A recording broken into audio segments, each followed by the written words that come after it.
First off, welcome everybody to the Apics Colorado's virtual professional networking social dinner meeting. Guest speaker will be Michael Willis, Director of Office of Emergency Management, talking about the pandemic response and supply chain risks. But first, let's turn it over to Roger Harris, Chapter President.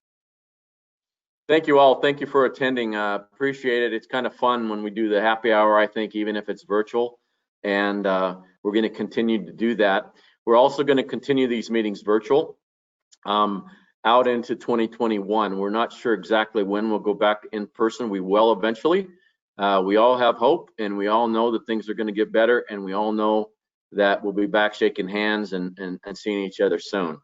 But in the meantime, we're going to do the best we can to have virtual dinner meetings, virtual classes, virtual tours, and virtual study sessions, and keep everybody engaged in supply chain management, get them the education or the networking that they need. I don't have a lot tonight. I did want to bring out something. Apics, I'm a little bit gagged by Apics ASCM, but what they have done is they went out and they eliminated some chapters around the country, around North America, and they did it based on either membership or how many classes they're doing, because there were a lot of chapters that weren't doing very many classes and they didn't have very big memberships. So they said, well, we're going to concentrate our efforts on the chapters that are really engaged with their members and doing supply chain education and things like that. So hopefully in November I'll have a lot more announcements of where that's going and what that is. I'm happy to say that our chapter certainly is still a chapter. We're one of the top chapters in the world, and we're continuing to be that. In fact, our merger with the Pikes Peak chapter has become a model for around the world, and Apics is sending a lot of people to us to talk about that merger and how we did it so painless and so easy. And so, but there are fewer chapters. There are big cities across the country that don't have an Apics chapter as of the first of the year. They have forums where they're just a networking session, not an educational society. So we're fortunate to be in that elite list of chapters, and things should be about the same as normal for us. The other thing that I wanted to talk about was our Adopt a Family program, and I just said a little bit about it. What I will say this year, though, is we've had several corporate sponsors that have their funds tied up. You know, companies, this is a tough year for everybody. And some companies that have been doing donations to us to supplement the donations we get from our chapter and from individuals. We get a lot of donations from individuals, small businesses, large businesses, to make this thing work. We do have quite a bit of inventory left from last year of toys. I think there's probably 300 toys left from last year, because we have to have a variety as we're choosing through the wish lists. So we always have some inventory left over. I prefer to look at it as safety stock, because we get last minute families too. 2 days before Christmas, somebody will call and say, hey, I found another family, can you support it? And almost always we can. Now let me rephrase that, always we can. Anyway, so funds are tight. If anybody feels that they want to donate, they can certainly send the money to me, to the chapter. All checks made out to Apics Colorado, and you can find our address on the website and send that in. I'll send you receipts. It'll be used wisely. You know, we put, for every dollar invested, we put somewhere between $1.05 and $1.25 under the tree normally. So the money grows. There's no administration costs. It actually grows. And the reason it grows is because of negotiations for discounts on the merchandise that we buy. So any donations are welcome, and they're welcome at any time. You know, kind of like some of the people are saying about voting. Donate early, donate often. We appreciate it, and so do the kids. And I guarantee you that any child that participates in this program really needs it. There may be nothing else under their tree other than what we take to them. So I'm trying to figure out a way to do it safe. As I said in the newsletter, I think what we're going to do is we're going to do shopping and sorting with the same 3 people that we always do. And then what we're going to do is when you pick up the gifts, like you would go wrap them normally, you're going to take them home and wrap them, and you're going to deliver them. So if you wrap, you're committed to deliver as well. So a little different than normal. We'll go back to normal when it's safe. But for the time being, I think we can get the job done and get the job done well. You're going to have to self-police yourself a little bit for quality and that you're following the rules. But I think everybody's up to that. So I look forward to talking to you more about it in November and where we're at in the status. And if you're interested in helping in any way, financially or with time or with delivery, with wrapping, contact me via email or phone, either one, and we'll get you signed up. I think that's all I had tonight. I didn't have a lot of things in general announcements. Let's go to education, honey. Good evening, everyone. Thanks for joining us. So right now we are in halfway through a majority of our classes in Apics. We've got CSCP that is going very well. Our CPIM program, we're just at the starting point for part 2. So if you do know anyone who is interested in still getting into the CPIM program and wants to start with part 2, have them contact me as soon as possible, and we'll try to get them into class. We start part 2 on Saturday. So, and that's going well. We've got the S&OP class, which is a new class for us. We've done private class, and we're halfway through the public classes to great reviews. So we're really happy with how successful that's been. I highly recommend it. The folks that have attended have really benefited from that class. So watch for the next offering for that class, and let's get you into those classes. I'll be putting out the slate of classes for early 2021. I'll have that education bulletin out in December, probably in early December. So watch for that with the new lineup and schedule for the classes. As always, all of the classes we can bring to your folks at your facilities virtually right now. So let us know if you are interested in a private version of any of the classes. We're happy to do that. I did want to just make a quick reminder for anyone who's interested in the certification in logistics, transportation, and distribution that they have removed, Apics has removed the criteria for eligibility. So that class is now open to anyone, regardless of your level of experience, which is, I think, a great thing. So definitely watch for the class for that one in the springtime as well. Also, just wanted to mention that if you have any questions on any of the education programs, or if you know someone who does have any questions, send them my way. Email or a call is fine. My numbers and my email are on pretty much every Apics document published, so happy to talk to them. I looked over the list for tonight's attendees. I didn't notice anyone that is a newly certified Apics professional.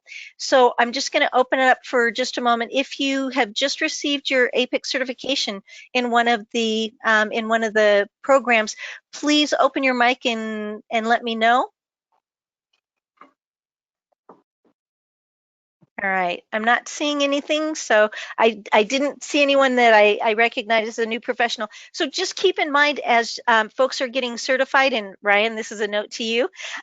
One of the things we offer is not only the certification pen once you're certified, but we also do a reward of $100, which is our way of saying thank you for your perseverance in obtaining your professional certification. We know you'll find it very valuable, and we're always happy to celebrate everyone's professional certification and your advancement in your own career. So looking forward to some more announcements in the coming months, because we've got a lot of people that are getting ready for their exams. So that's it for me right now, Roger. Thank you, everyone, and have a good evening. Looking forward to tonight's program. Thank you, honey. So I don't have a lot here due to some circumstances. We had a person leave our board of directors, and I am the interim VP of membership. So if you've got any membership questions, contact me. I think, Sebron, as we were talking earlier, I think all Danone memberships are now taken care of and caught up for all those folks in classes. It's kind of been interesting. I'm going to do this VP of membership job for at least till the end of the year. even if someone surfaces to be that wants to volunteer for this position, even though they won't be elected, we'll appoint them. And so anybody that is interested in membership, please let me know or let someone on the board know. I'll guarantee 100% raise from what the last guy got, which was nothing. So we would love to have some folks in there. But what's been kind of interesting to me is, as you know, many of you know, I've been president of this chapter a lot of times since 1995, and been the VP of Education other times when I wasn't president. But I've never done membership, and I've directed membership. I've asked membership to do things. I've been responsible for the overall chapter, but I hadn't done it. So I'm learning a lot about some details and trying to streamline some things so that the next person will have, some processes and procedures that are more standardized, and they'll be able to do things faster and quicker. So anybody that's interested, let me know, and we'll talk about it. With that, let's turn it back over to Joe to introduce our speaker. Let's not stand between you and the speaker. Joe?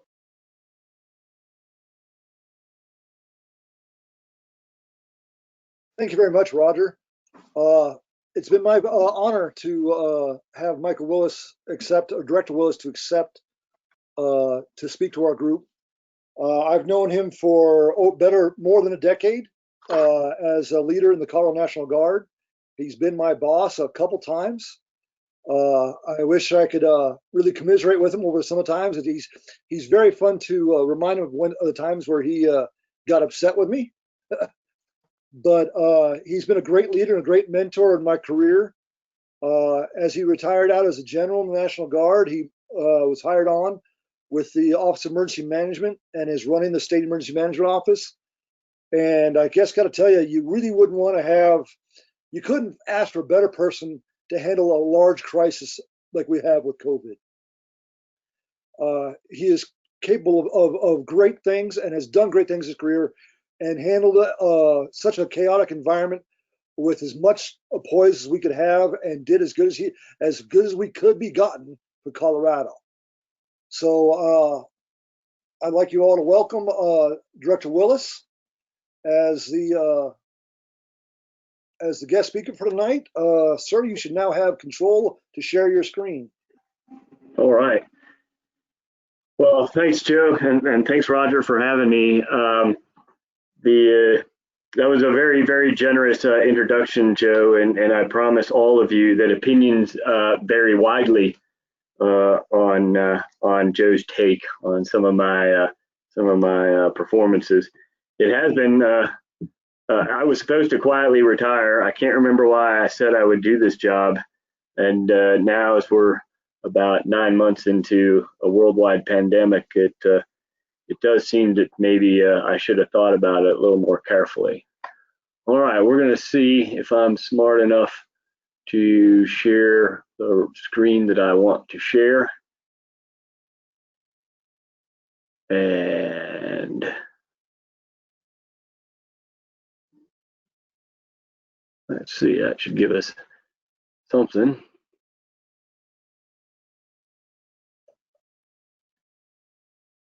They normally.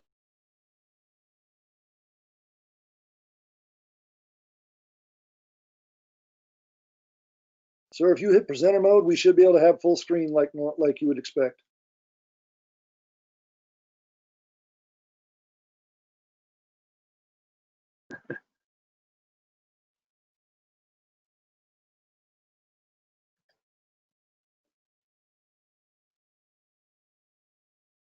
Is presenter mode? I can take over if you need to, sir. Well, why don't you? I seem to not have a present mode option. Okay. Seems unusual. Let me get that up, sir. Right down at the bottom, that thing that looks like a little projector screen. There you go. Ah, well, now we're cooking with gas. How's that look? That looks beautiful. See, so you've just learned the first thing about me, which is they never actually let me control the slides, and there's a reason for that.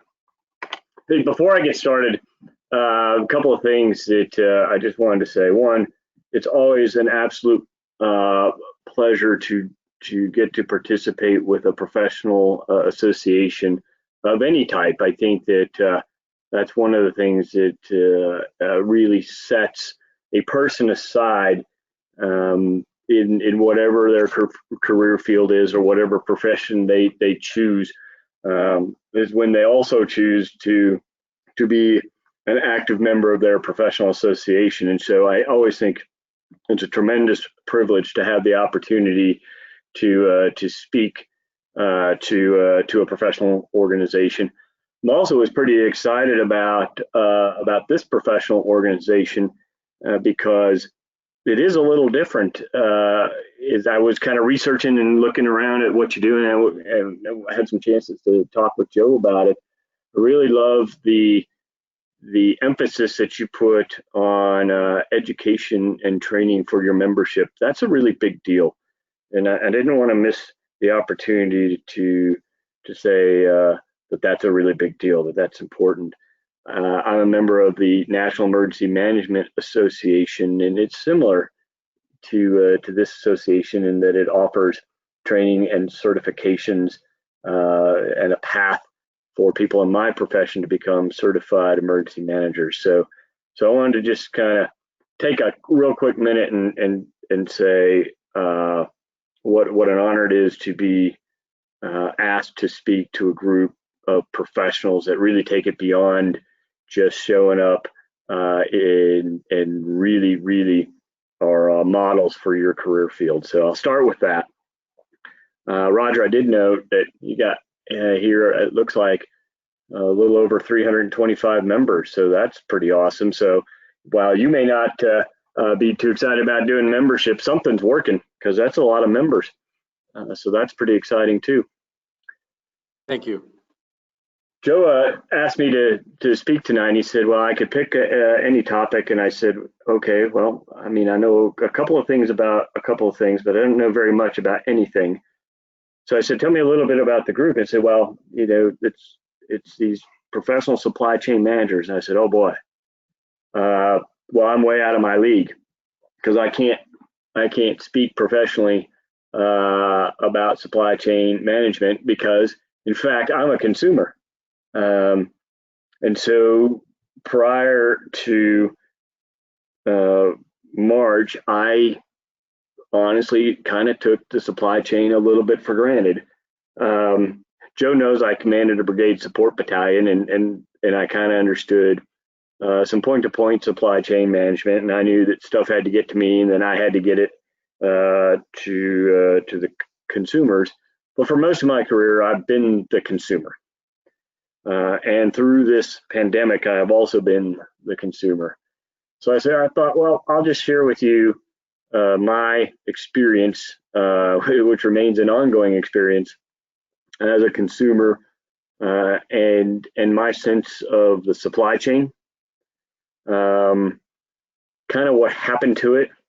And then we'll take a few minutes at the end and talk about, you know, what are the strategic implications of a fractured supply chain.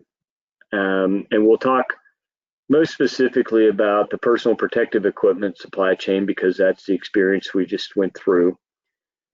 But I think you can extrapolate from that experience where challenges and vulnerabilities in the supply chain create a pretty apparent threat to our national security. And we'll talk about that at the end, of how I see the vulnerabilities in the supply chain and in the world going forward.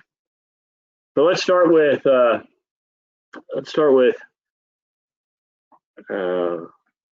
first things first.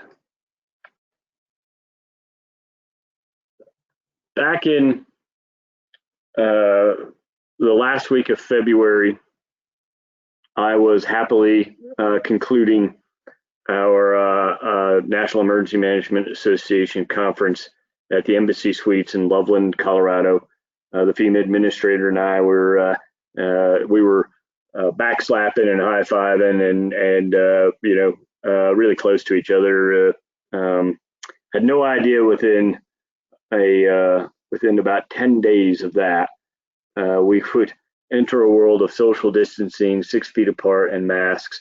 And when I saw him 2 weeks ago, we fist bumped from about as far away as we possibly could be. And we didn't know how much the world would change. Our public health organization, Colorado Department of Public Health and Environment, began watching events unfold in Wuhan in January.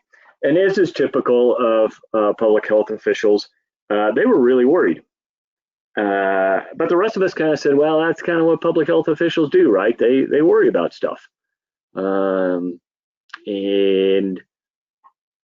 usually they worry about stuff that doesn't pan out to be anywhere nearly as bad as they think it will. Well, by the end of February, we were all starting to watch events unfold in the state of Washington and in California. And it really started to have our undivided attention as we began to knuckle down and say, But still, we really didn't anticipate what would happen over the next 15 days. You see in that picture, that's us, that's the governor and his team briefing the press and the public. And basically the message that we were saying at this time was, look, we have to take this serious, but if we're all just a little careful, it probably won't be any worse than a really bad flu season. Well, we were quite wrong about that. And it didn't take long for us to realize that that was not the way this was going to turn out. On the 5th of March, the governor announced to the public that we had our first case. It happened up in Summit County. It was actually a person not from Colorado. And that would turn out to be kind of the origins of COVID in Colorado, that it was brought here because of our ski industry and our tourism industry. Shortly after that first case in Aspen, Colorado, we realized that we had probably an exposure of 20 or 25 people, and that this was going to get really tricky and really difficult to contain. Those folks, incidentally, were from Australia. They had been coming to Aspen for more years than anyone ever seemed to be able to figure out. But it was a 20 or 25 year annual trip for this group that they would come over. And very shortly after that, the hospital in Aspen was overwhelmed, and we were moving patients as rapidly as we could down from the mountains onto the Front Range. Not long after that started happening, we asked the governor, and the governor chose to declare a state of emergency, which still exists today. And so the state of Colorado is still operating under a declared state of emergency, which gives, as you can imagine, and as you know, the governor some unique powers that he does not have typically day to day without that declaration. Those are the powers that he has used over the months to do things like the stay-at-home order, the statewide mask order, and the restrictions on restaurants and bars and the capacity limits. Those are all done under his emergency powers. Does not typically have the ability to do that. It must go. In fact, he has to go every 30 days to the legislature to announce that he's going to extend that. But it is within his power to do so. The day after we declared, the World Health Organization declared COVID-19 to be a pandemic, and that it was a worldwide pandemic. And our public health announced that we now had in Colorado the first evidence of community spread. which means that at that point we realized that it was no longer as simple as people coming from somewhere else with COVID-19 and giving it to people who lived here, but we were giving it to ourselves. And so that really changed the paradigm, and it changed our approach significantly. It also changed almost instantly. It also changed how the private sector and the public sector would behave, and still continues to behave. This is an actual quote from our state PPE stockpile manager. She had been managing the stockpile for probably 6 or 7 years. She's pretty experienced at it. And she'd never been asked to deliver more than a few, kind of a handful of PPE here and a handful of PPE there. And the program was designed really to support localized outbreaks. We had done, incidentally, we had done quite a bit of pretty deliberate training, especially when we were watching Ebola in other parts of the world. We did some training on transporting Ebola, and one of the things that you learn as a training exercise person is you try to come up with the worst case scenario. So we would always have the ambulance carrying the patient with Ebola get hit by a truck carrying liquid nitrogen or something like that, and we would deploy PPE so that first responders would have enough PPE to get through this relatively isolated incident. But our state stockpile manager came into the state's emergency operations center and sat down, wide as it goes, and said, "What just happened?" Well, what had happened was that instantly the demand signal for PPE changed, because now we didn't just need a little bit here and there, and it wasn't just for people who worked in hospitals or in healthcare. It was everybody, and so we received within about 48 hours of that announcement from the World Health Organization requests for 2.5 million pieces of PPE. We didn't have 2.5 million pieces of PPE. And we didn't really have a plan to get 2.5 million pieces of PPE. Unfortunately, that occurred at almost exactly the same moment when the United States realized that it nationwide had a severe shortage in the supply capacity. Almost assuredly, some professionals, much like yourselves, were aware of this and realized that this was going to happen before most of us did. Almost assuredly, there were people watching what was going on in the world and realizing that the requirement for PPE would now very rapidly exceed any capacity to deliver it. And in fact, as it turned out, the capacity to even produce it. What I did not know at the time, but I do know now, is that at this time in March, almost 100% of the United States PPE was produced in China. And in fact, quite a lot of it was produced right there in Wuhan, in China. And so it became almost immediately unavailable. We couldn't get it. And we weren't just, when you think of it as a state, obviously there were 50 other states who realized that this was going to become a huge challenge, and they were trying to get PPE. And then if you think about it globally, by this time, there were enormous challenges in Italy, in Spain, and other parts of Europe. And so the demand worldwide was going up. much more rapidly than the capacity to produce it. And so that was our conundrum heading into the second week of March. And so shortly after you ask yourself what just happened, you then get to ask yourself, what do we do now?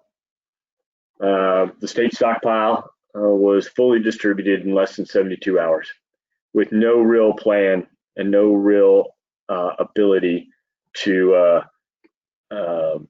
replenish it. And I think that's that was shocking. And it's hard for me to say that. I hate to sit in front of a group like yourselves and say we didn't have a plan.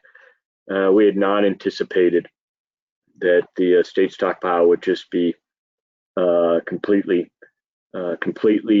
emptied in that amount of time. Some of that, in fact, we have to take a little bit of responsibility for.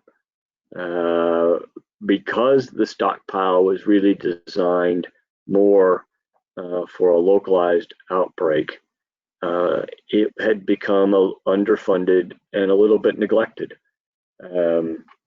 Colorado's political funding mechanisms are sometimes a little unfriendly to preparedness programs.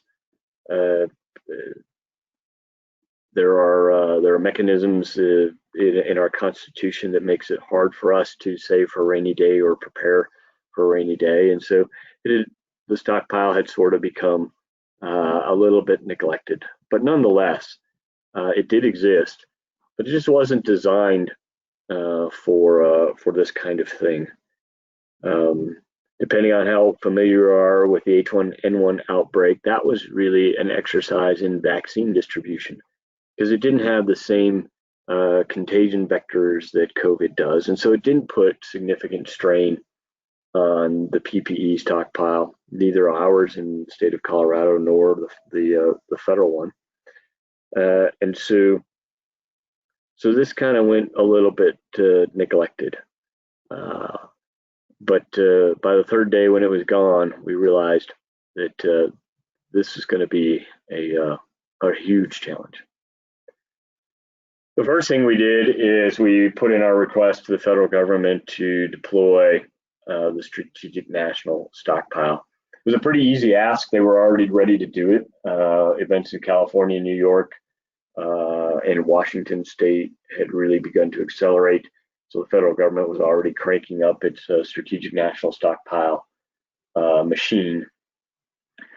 But that turned out to be similar to our own stockpile. It turned out to be wholly unprepared for a national event. While we had prepared our stockpile for a localized outbreak, essentially the Strategic National Stockpile had also been prepared for something that might be regional, a state or maybe two states, possibly three states. The idea that they would have to contemplate delivering Strategic National Stockpile of material and equipment to what looked like it was going to be 20 or 30 states. Now we know it's 50 states, but it wasn't designed for that. And so they rationed it right off the bat. And our plans had told us that we would get a much larger amount than we did. And so when it showed up, we were stuck with having to do some significant prioritization and make some very difficult choices as to who would receive PPE and who would not. And believe me, that does not make you a popular person when you're the guy working through those decisions. As we realized that the traditional supply chain was not going to be able to deliver, and we realized that the Strategic National Stockpile was not going to be able to fill the gap, we began to look for new and different and creative ways to solve the problem. And one of the outcomes of that was establishing the Innovative Response Team. Governor Polis knew a very entrepreneurial young man in New York, and he called him. And Matt Blumberg flew from New York to Colorado and came to our emergency operations center, and he began to build what would become a relatively large, almost 30-person innovative response team. That's one of those things where you look back on it and say, seemed like a good idea at the time. It did do some really good things, but it was also very challenging. For one, it wasn't very government. That was its biggest advantage because their thinking wasn't constrained to typical government thinking, and they were absolutely willing to explore avenues we would never consider. But it also created a really difficult challenge to integrate what they were doing in their team and harmonize that with what the State's Emergency Operations Center and the Department of Public Health were doing. And I spent a lot of time trying to harmonize those efforts and find ways to get the most out of both worlds. The innovative response team, explored tremendous number. They vetted over 1,000 potential vendors for PPE, nearly all of them non-traditional. By this point, we knew that the McKessons and the Honeywells, the Grangers, they were not going to have sufficient stock of PPE for months, and therefore we were going to have to look elsewhere. And you know, Americans, they're incredibly creative and opportunistic, and so a lot of really great companies tried to retool themselves. And I think we should be really grateful for that, but it wasn't always best. One of the things that this team did was work through third-party markets, both here domestically, but also and almost predominantly foreign third-party markets. Domestically, what we found was companies had tried to retool themselves from whatever they were to either a broker who would help purchase PPE, typically from Asia, or a manufacturer who would try to learn how to manufacture PPE in their business. That was hard, and for the most part was not particularly successful, as the companies who attempted to become brokers found themselves operating in a market they didn't understand, with suppliers they didn't understand or know, and trying to work with safety standards that they weren't familiar with. Some of you may recall the story of a nursing home in Fort Morgan, Colorado, that ordered PPE and then had their order canceled after several promises that it would be delivered. They ended up going to the media to talk about it.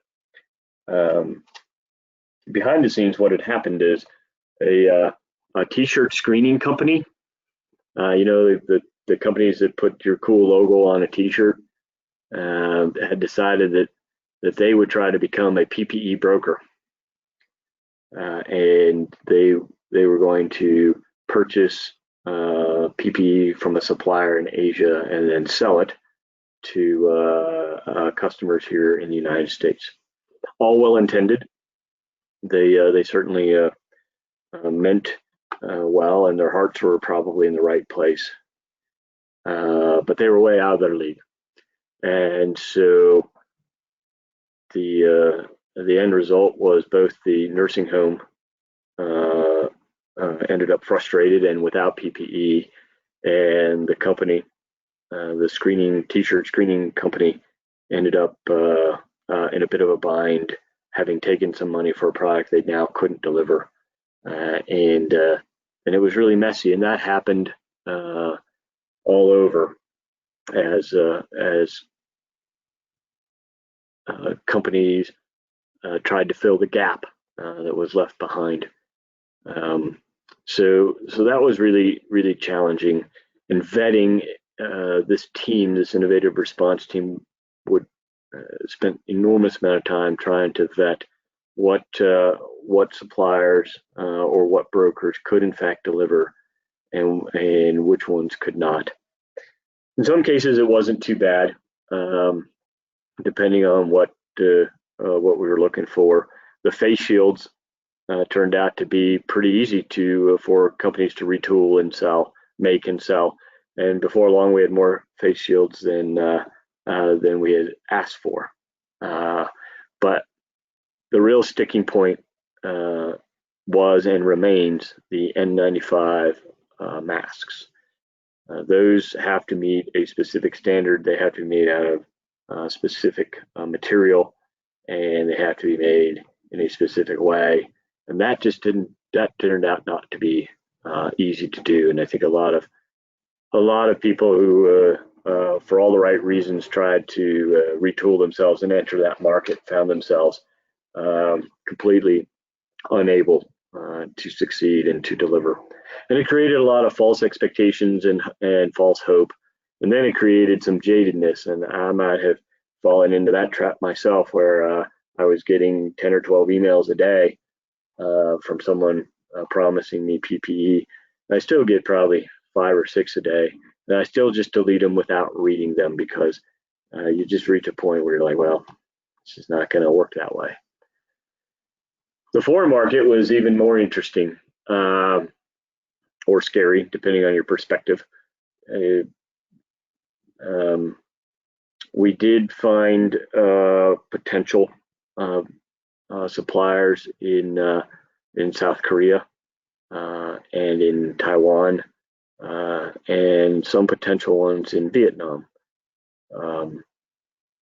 One of the things that I think was kind of neat that we found ourselves doing was we teamed up our Colorado Information Analysis Center counterterrorism analysts with the IRT to do the deep dive on our foreign potential suppliers or brokers, and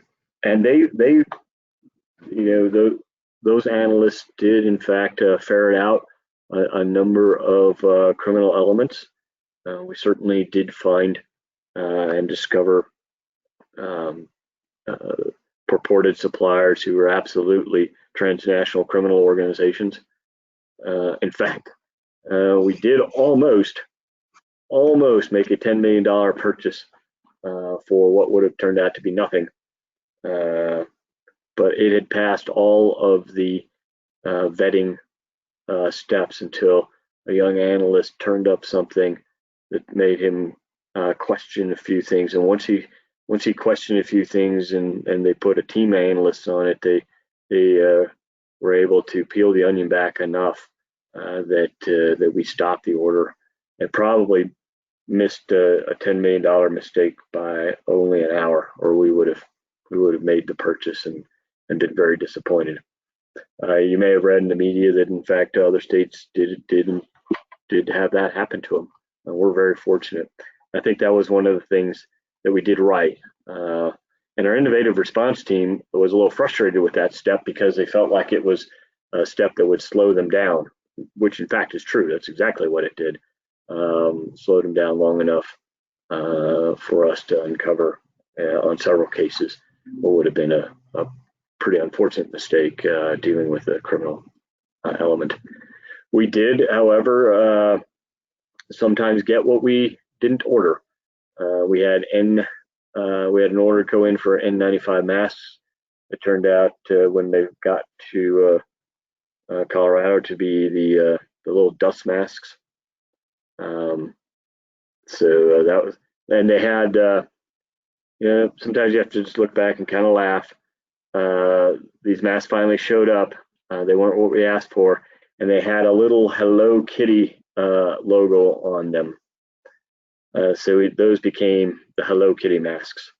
We laugh about it, but you laugh through gritted teeth. We were able to renegotiate the price back to something more appropriate than N95, but it was still a frustrating experience. In the meantime, at the federal level, FEMA had, they were struggling with the same challenges and trying to create innovative ways to overcome this as well. And so they found some reliable suppliers that could deliver a few N95 masks at a time in Asia. And so they became the transportation component of the supply chain. FEMA literally flew cargo planes from Asia to central points in the United States, where they then turned over the PPE to our U.S. commercial distributors, who would then sell them. And so in order to fix a link in the supply chain, FEMA did this for about 2.5 or so months, where they became a key component of the U.S. supply chain, allowing then the McKessons and Honeywells and Grangers to start selling PPE to customers. As you might imagine, that of course came with strings attached, right? In order to get the private sector up and running, FEMA provided them the material they needed to sell, but they also told them to whom they could or could not sell those materials to, that PPE to, and that became the control tower concept. So McKesson would receive a shipment from FEMA, and then they would receive instructions on whom they could sell it to. That actually made sense. It sounds over controlling, but at this point, we were not able to get PPE to hospitals and to long-term care facilities, nursing facilities. And the way that the United States private sector economy, as you know better than I do, is designed, companies will often look for whomever can provide the best price point for them, and that is rarely a long-term care facility. Most of our nursing homes are severely underfunded, and so FEMA used the control tower concept to make sure that PPE was in fact sold at a reasonable price to these nursing facilities and some other places like that, as opposed to just whoever had the right amount of money. That was probably pretty important, but it wasn't sustainable, and in fact, it doesn't exist now. But it was a stopgap measure to fix a broken supply chain, and it had a positive effect. I think they took a beating in the media, and they probably will continue to be the have some appropriate, criticism. It's always important to look back and be critical of the way you approach the problem. But I don't know that they'll get due credit for what was one of the few things in the supply chain in the days of April and May. One of the few things that actually worked and made a difference. And I think they did a good job of figuring out when it had outlived its appropriateness and stood the program down. And that also helped kind of manage the price of PPE. Naturally, in a price points are driven by supply and demand, and so we saw a horrific spike. N95 masks that all of us have gone to Home Depot on before we take on that paint project that our spouse compels us to do, and that mask cost us 95 cents. We're now selling for $8 to $10, and states were spending millions and millions. I think I spent, all told, I think I'll look back on it and realize that I probably spent a little over $70 million on PPE. And so this air bridge and control tower concept helps stem some of that pricing issue that we were facing at that time. So those are really some of the critical and necessary things that we were doing, both here in the state and nationally, to overcome the impacts of this broken supply chain. Paired with that, we were compelled to institute the crisis standard of care. Crisis standards of care is something that you just never want to see that. And honestly, I didn't think I'd ever see crisis standards of care implemented in the United States. And there are a lot of different. I learned a lot about crisis standards of care. There are a lot of different standards that can be changed during a crisis. We are fortunate that we did not have to change some of the more critical ones, but we did implement the crisis standard of care for PPE on April 7th. And in fact, it is still in effect. And so that's that to me is still a little disappointing that we haven't gotten far enough to where we could lift that crisis standards of care and not use that technique to conserve PPE, because we just still can't get a lot of it. So where are we now? It is true that things have gotten better, and the supply chain is starting to find its legs. We in Colorado, we have now established 2 long-term contracts with Honeywell and McKesson with a schedule to deliver PPE to us to do 2 things. 1, meet current demand, and 2, rebuild the stockpile, the PPE stockpile, to a more appropriate level. And I will say this is not going great.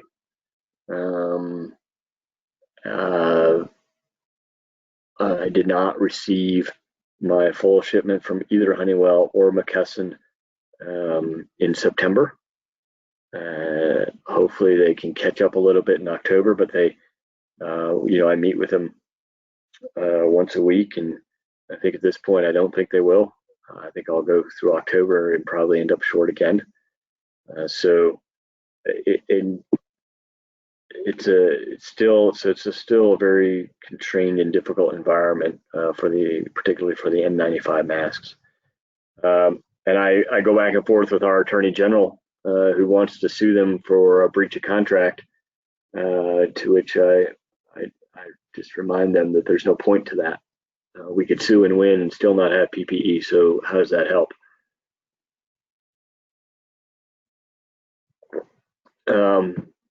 And so that's still and that's true in every state, by the way.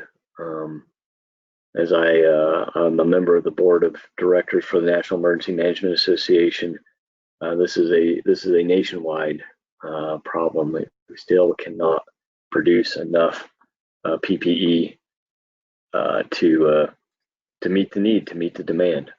And for us, there's now been a little bit tapering off of the day-to-day demand, and so I'm working to build a 60-day stockpile of PPE for first responders and for healthcare workers, including those in long-term care facilities. I don't know what the long-term, you break out your strategic eye and you think, 15 years from now, where will we be? And that'll all depend really on political will and some financial realities as to whether or not whether we politically we have the will to sustain that kind of stockpile, and financially whether we can or cannot, or choose to or choose not to.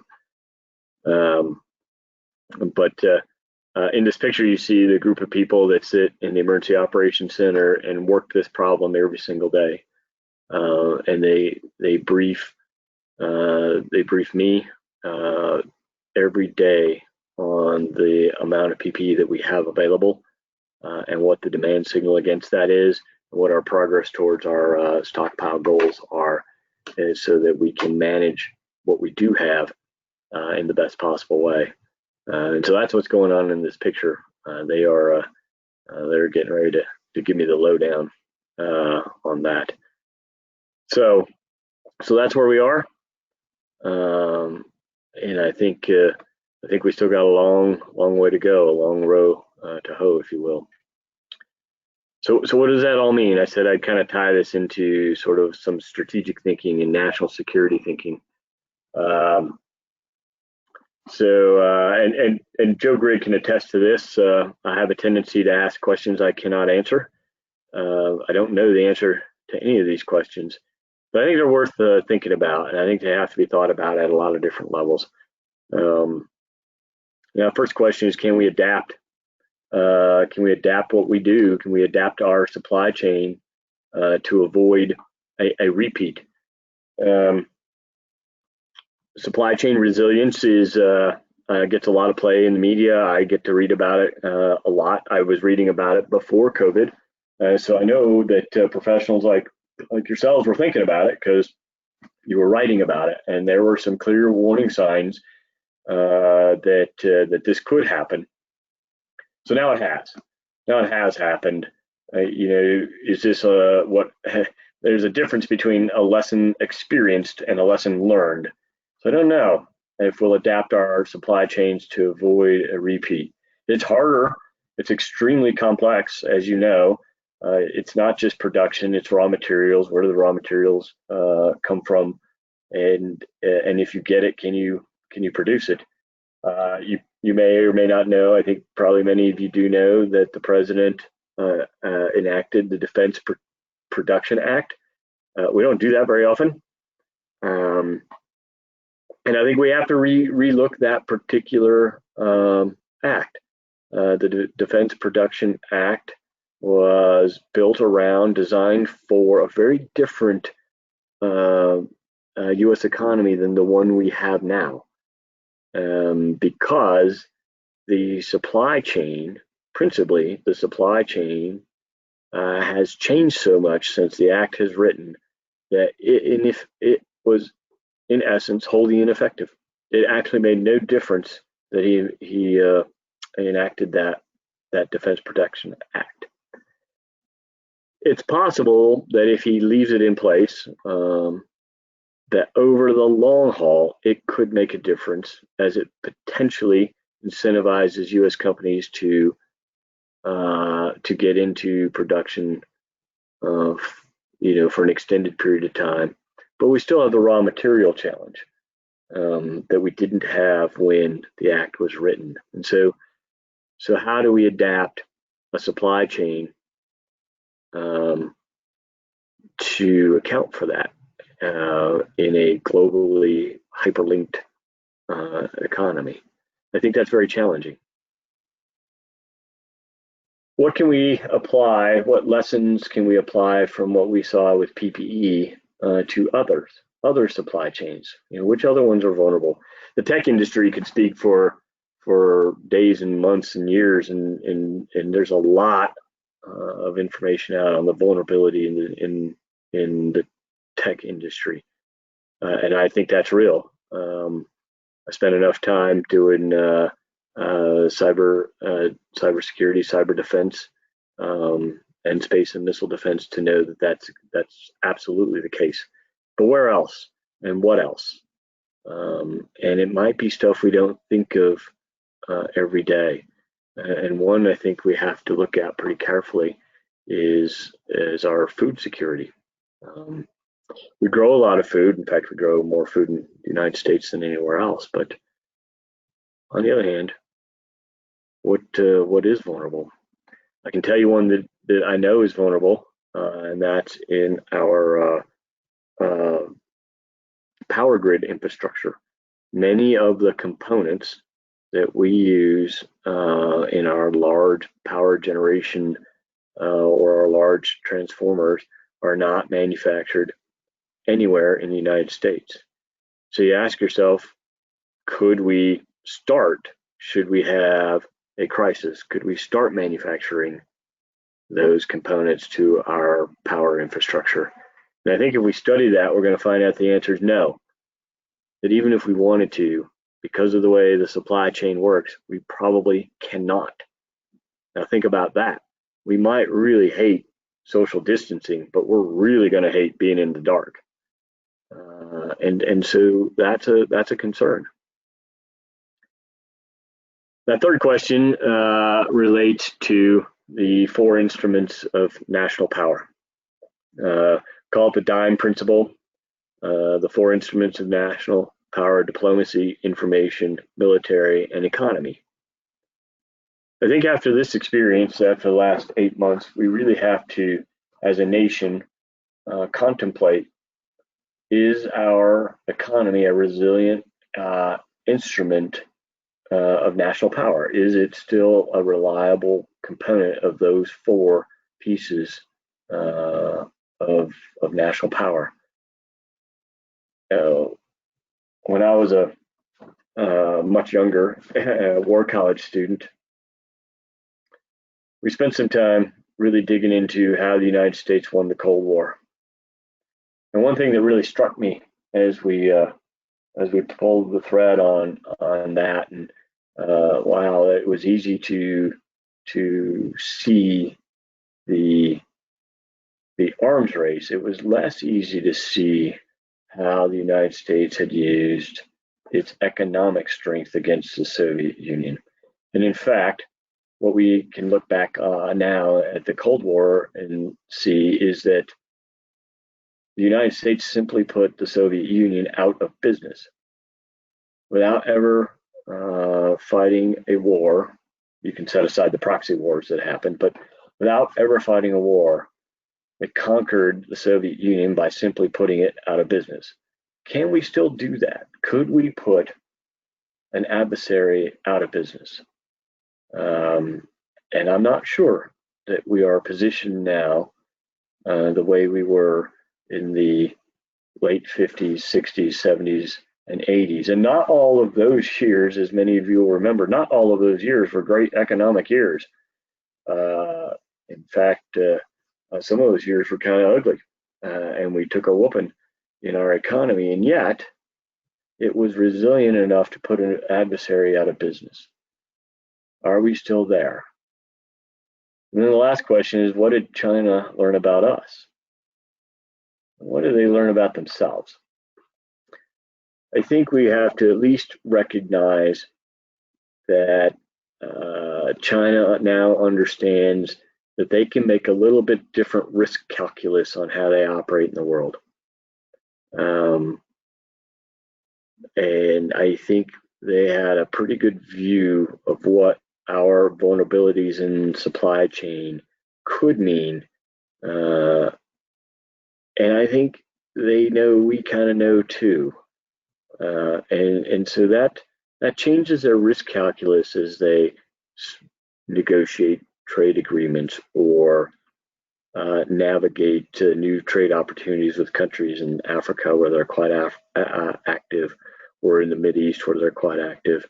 And so they now have a glimpse of what a supply chain crisis does to the United States.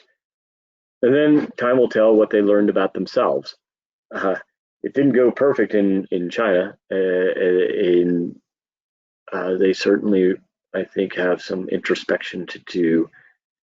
It's not all roses for them, that's for sure. But for a nation who can implement long-term and relatively well-controlled economic policies, there may be a strategic advantage that they're now more aware of than they were in the past. For the United States, implementing any kind of long-term economic policy is highly challenging. And because of the way we operate and the way our businesses operate, and therefore our supply chain operates, it's much harder for the United States to provide focused long-term guidance on how the supply chain ought to be reshaped, or how businesses ought to improve resilience, because we don't quite have that same leverage over ours, although our system has incredible advantages over theirs, but this isn't one of them. And so we have to contemplate that. And so those are the kind of the 4 questions that keep me awake at night when I'm not thinking about my immediate problems. Where are we? And that's some of the things that I now think about when I think about the supply chain that I probably didn't think about so well. If you'd asked me these things in January, I would say, I don't know, I don't really have time to worry about that. Now, if you ask me these questions in October, I spend a lot of time thinking about them. And so what I'd like to do is stop here. Maybe this says questions, but it's certainly open to just plain discussion. And so, Joe, I think I'll stop presenting and see if I know how to do that. Sir, I'll just take it back. Why don't you just take it back? That would be good.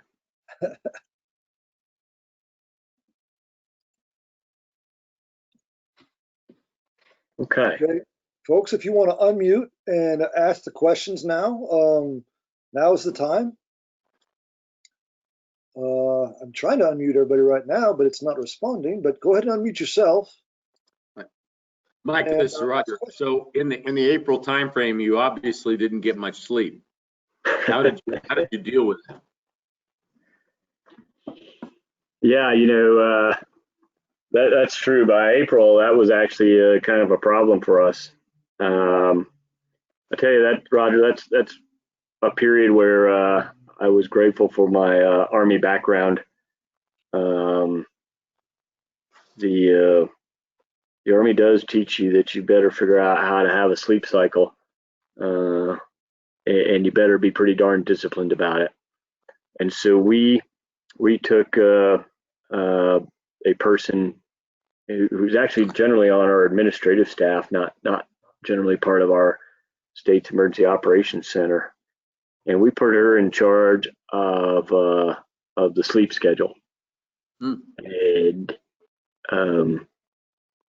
she so she went through the entire EOC staff and put us all on a sleep schedule, and then she was quite stern about enforcing it. It was harder than I will tell you, Roger, it was harder during this than it was in any of my overseas deployments. In your my overseas deployments, when First Sergeant said go lay down, go to sleep, well, there was really nothing else to do. Went back to my cot and I laid down and I went to sleep. Where we found challenges in sleep discipline during this instance is we would come home, myself and others, and there's my wife, she wants a little bit of attention. My dogs, they want attention, and of course many of our EOC members had kids. And so you got home and you were supposed to go right to sleep because that's what the schedule said, and you had these important parts of your life that were competing for your attention. So that was challenging. I'll bet. And we, there were 4 people we simply checked out. We said, all right, you're done. You can't come back for a week. Sounds like wise decisions. So you mentioned crisis standard of care types like that, and I know, in the Colorado Guard, we started adapting really quick to recycling the masks, and you brought in the Battelle systems that was an ultraviolet light, I believe it was 03, I forgot which. But I mean, the stockpiles challenges we're now facing, we're not looking at recycling, are we? It's we're now reusing and not so much recycling. The Patel system was a good try, but it didn't really pan out as we had hoped. I know, I was very aware of what I couldn't get it to use. I couldn't get people to use it. Yeah. And so the crisis standard of care tell healthcare professionals, in cases where normally they would double glove, they only single glove. In cases where you would use your N95 mask for just one patient, you now use it for more than one patient. There's instructions on how when you doff it, you put it in a specific kind of bag that's airtight, and you store it in a way that protects it. And then the next day when you go back to work, you don the same mask. It's obviously not ideal, but reuse is now the crisis standard of care gives instruction on reusing PPE versus really recycling it. Well, I guess that we were always reusing then. We got those ultraviolet lights going and put them in a plastic care and hit them for 3 hours or something like that. But yeah, okay. Yeah. Thanks, sir. I was wondering what we were doing. I know there was, wow, we're still struggling with that, huh? Yeah. Good evening. This is Brent Werner. I'm sorry my camera doesn't work very well right now. I had a question. Can you all hear me? I'm not even sure that the mic's working very well. We can hear you just fine. Go ahead. Okay. So I've been kind of frustrated with the whole COVID thing, like everybody else has, I'm sure. But what I find most frustrating is if we could, at least theoretically, and I'm certainly can attest to the fact that we have been able to provide a ventilator for absolutely anybody who needs one. I'm just flabbergasted that we can't somehow manufacture our own raw materials for the N95 masks, or for Lysol wipes, or for even sterilization products such as isopropanol. The shelves have been empty for months and it's rationed like crazy.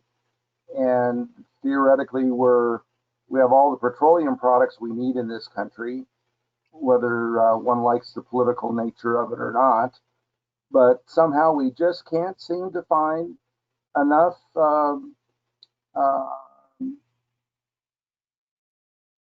technology and or brain power to make all these things happen. And I grew up, I'm 62 now, and I grew up in a country that I was told is the greatest country in the world, and I still think it is. But if we can create all these other things, why in the hell can't we create what we need? I understand we had our pants down in March, but this is 9 months later. And I know you don't have all the answers, but maybe if you could please provide a little bit of insight to this issue. Thank you. Yeah, sure, Brent. I'll try. It's as you might imagine, it's a little opaque, probably to just about everyone. Certainly to me, really chasing it down to the specific root cause has been a little challenging. I think that it really, at least for the N95, it comes down to the raw material.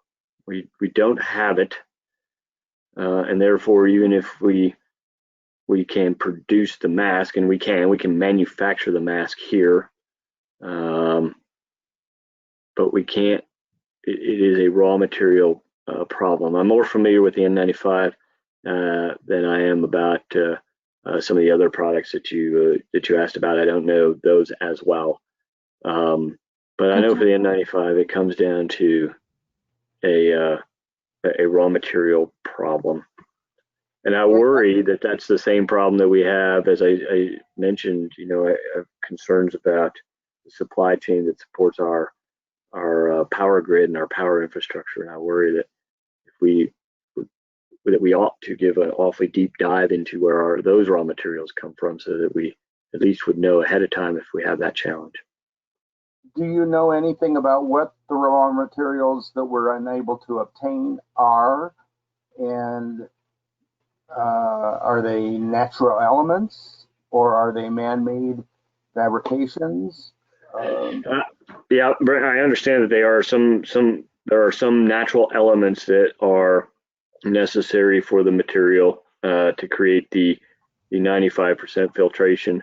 And I suspect, quite honestly, that given enough time, we or somebody, hopefully the United States, can figure out how to synthesize a replicate of that raw material, and then wean ourselves off the dependency of a natural material by creating a synthetic that can do the same thing. And is that synthetic or whatever the natural or the raw material is right now is the only supplier in China? I think there's multiple suppliers, but it's all from China. Wow.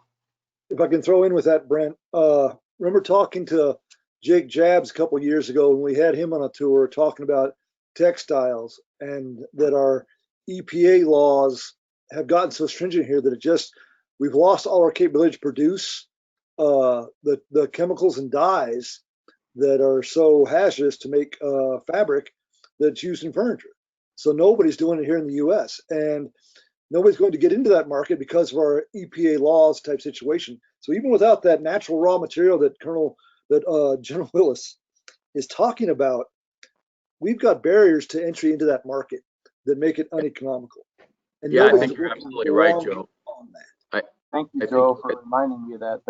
I mean, So we're I seeing guess that we'd in a lot rather of die of not having what we need than die from the EPA hazards. I mean, we can all talk about, well, we're so dependent on China and this and that and other parts of the world. But if you look at what some of the regulations have done to some of the industries, you can't hardly chrome plate anything in this country anymore, for example. I understand. Yes, sir. And it's more and more that way, and making it uneconomical or impossible to manufacture in this country. And that's what really, I think, Mike, that's what you're saying. We need to look at some of these questions, and we need to ask some questions at really a countrywide level, at a national level, and say, hey, what do we want to be when we grow up? We used to be it, and now we're not it. And we need to figure out if there's some of these essential products, do we want to figure out a way to manufacture them in this country economically? Thank you all. Appreciate that. Yeah. Do we have any questions besides about that particular supply chain issue? Pardon? What was that, Joe? I'm sorry. I'm looking for any other questions that people might have besides that particular supply chain issue. Mm-hmm.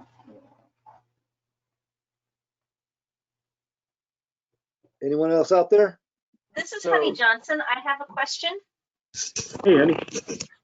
Hi there. I thought it was interesting, and actually Joe has mentioned it in the past too about the military training to be able to get yourself to fall asleep so quickly.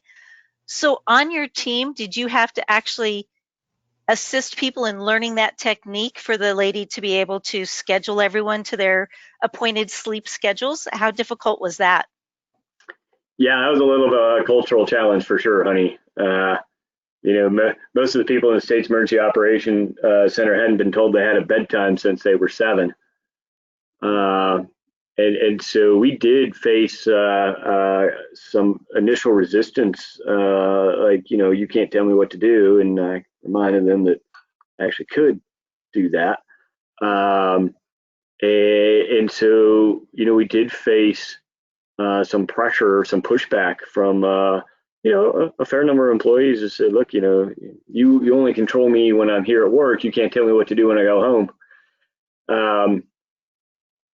What we found is that we reached sort of a tipping point in late March or maybe early April, where it finally dawned on everyone that we were not getting out of this anytime soon.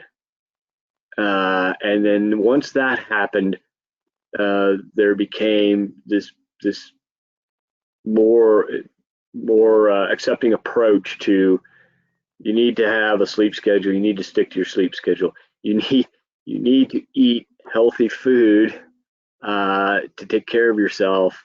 You need to get some sort of exercise, to keep your mind sharp. And so, but that took some time to sink in, and certainly we had some resistance to that. Bear in mind that so I'm on my third year. I think the longest the Emergency Operations Center had operated prior to COVID was probably for the spring fire in 2018, and it was 45 or 46 days. Wow. Honestly, you can stand on your head for 45 days. Today was the 221st day of State Emergency Operations Center operations. And so, yeah, somewhere in there was this realization that, oh boy, I can't just tough it out. That is a long haul. Thank you.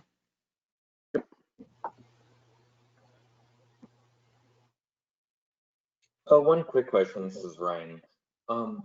So you obviously your main priority was PPE, but was there any other materials or anything that you had to that resource became unavailable for you for Colorado? Yes, one other, and that was the material necessary to conduct the COVID tests, particularly the reagent that's required for testing. Early on, that was in extremely short supply, and we did not have anywhere nearly enough test kits or test reagent to conduct the amount of tests that we knew we had to. That one has more or less been overcome. But yes, Ryan, for probably early March, I think our laboratory director told me when we said, okay, we're going to start mass testing, and she said, well, I can do that for 5 people. And I said, I think the governor wants to do 5,000 a week. And so, however, that supply chain has recovered much more quickly, and we do not have that problem now. Sir, I believe I also ran out of bleach and isopropyl alcohol. I found the isopropyl alcohol at the machine shop on Buckley. Oh. A material, industrial grade, but 100% still nonetheless. And I don't know how we solve the bleach issue. There was, the things like hand sanitizer and some of those kinds of things, the sanitary water, the supply chain corrected once it caught up. That was just, I think, in my opinion, that was just a case of the demand signal caught it by surprise, but it has recovered.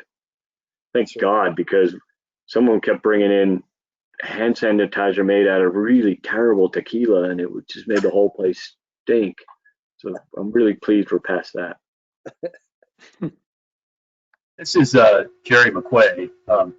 I'm supply chain director at a small pharmaceutical company, and my first day was March 16th. So I shared your pain with PPE. I still have orders that were placed my second day of work that still haven't been filled yet.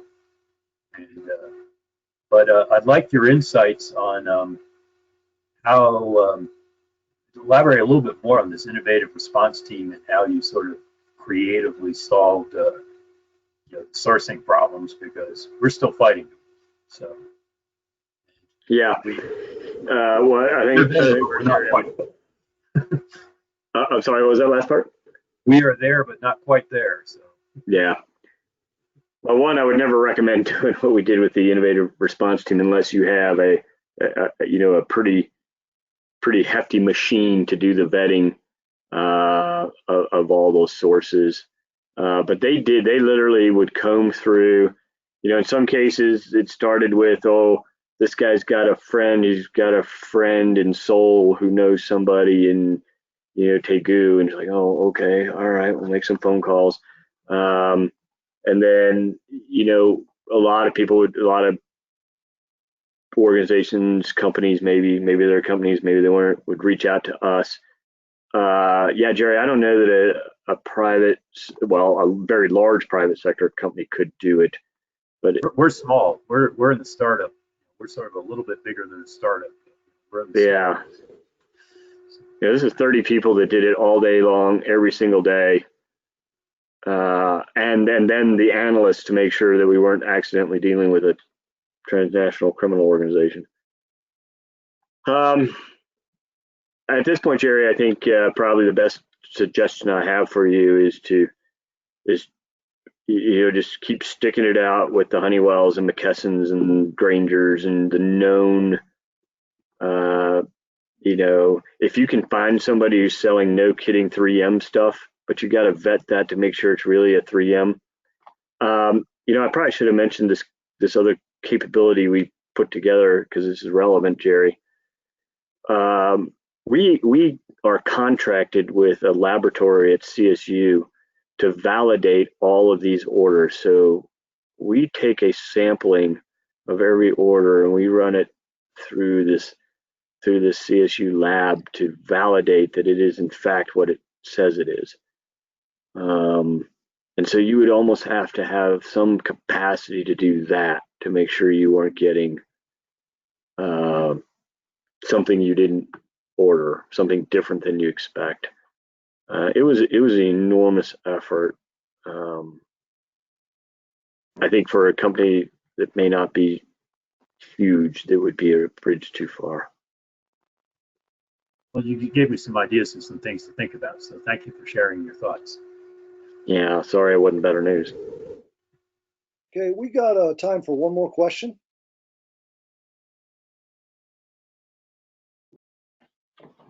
Hey, Mike.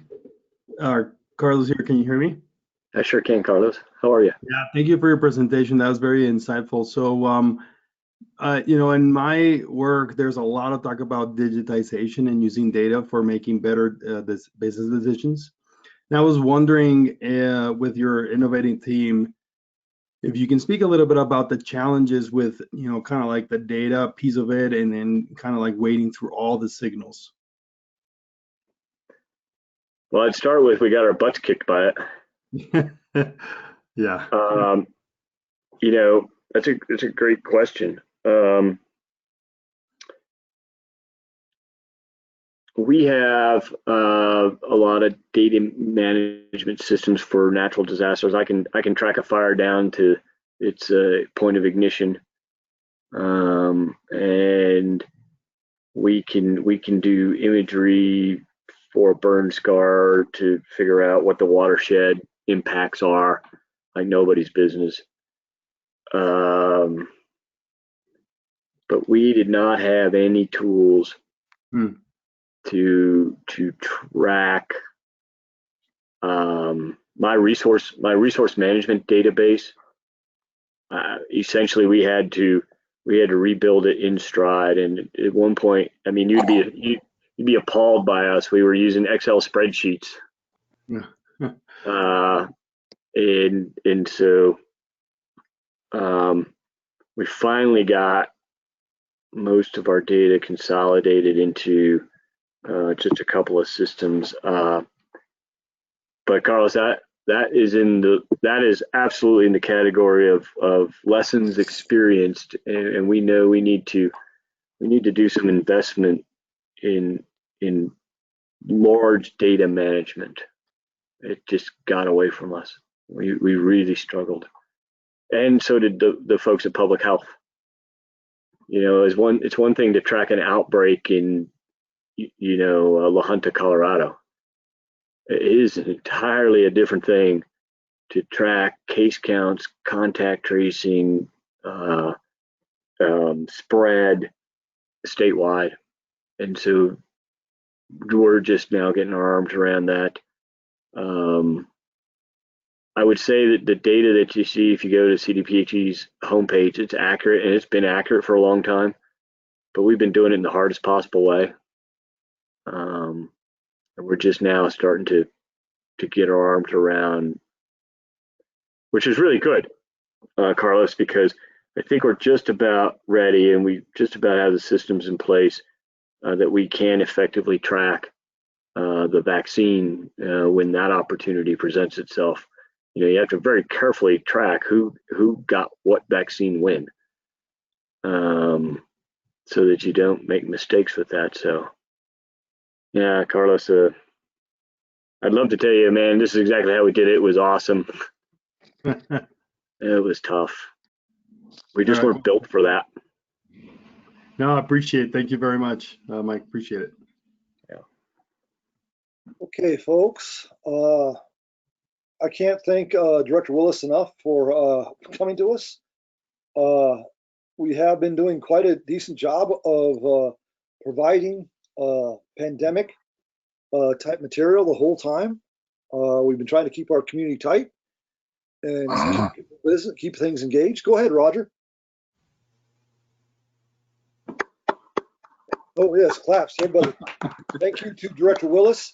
Sir, we would normally be providing you a bottle of fine Colorado wine at this time, but unfortunately we are not face to face. However, we do have plans, and being logistically, we will make it happen to provide you a bottle of bamboo rum out of Jamaica to prove to you that supply chains still work.